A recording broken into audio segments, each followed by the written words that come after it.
ആദ്യം നമ്മുടെ ഫോണിലേക്ക് 9013151515 എന്ന് പറയുന്ന നമ്പർ സേവ് ചെയ്യുക. നിങ്ങൾക്ക് ഇഷ്ടമുള്ള പേരിൽ, ഞാനിവിടെ കോവിഡ് സർട്ടിഫിക്കറ്റ് എന്ന പേരാണ് കൊടുക്കുന്നത്.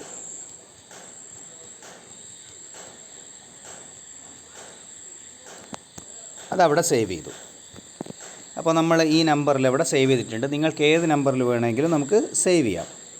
ഇനി നമ്മൾ നമ്മുടെ വാട്സപ്പ് എടുക്കുക. വാട്സപ്പ് എടുത്തതിന് ശേഷം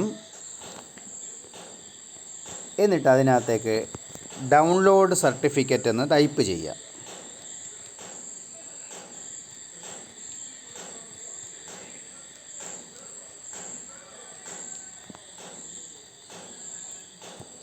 അയക്കുക. അതിനകത്ത് OTP ജനറേറ്റഡ്. OTP നമുക്ക് മേലെ വന്നിട്ടുണ്ട് 529972. ആ OTP നമുക്ക് 529972 എന്ന് പറയുന്ന OTP ഇവിടെ കൊടുക്കുക. ആ OTP കൊടുത്തു കഴിഞ്ഞാൽ ഇത് നിങ്ങളുടേത് തന്നെയല്ലേ എന്ന് ചോദിക്കൂ. ഓക്കെ, 1 കൊടുക്കുക. 1 കൊടുത്തു കഴിഞ്ഞ് അത് റീഡായി കഴിഞ്ഞാൽ നമുക്ക് ഉടനെ തന്നെ നമ്മുടെ കോവിഡിൻ്റെ സർട്ടിഫിക്കറ്റ് നമുക്ക് ഡൗൺലോഡ് ചെയ്തെടുക്കാൻ പറ്റും. ഇതാണ് നമ്മുടെ കോവിഡ് സർട്ടിഫിക്കറ്റ്. ഇങ്ങനെയാണ് നമ്മൾ വാട്സപ്പിലൂടെ കോവിഡിൻ്റെ സർട്ടിഫിക്കറ്റ് നമ്മൾ ഡൗൺലോഡ് ചെയ്തെടുക്കുക.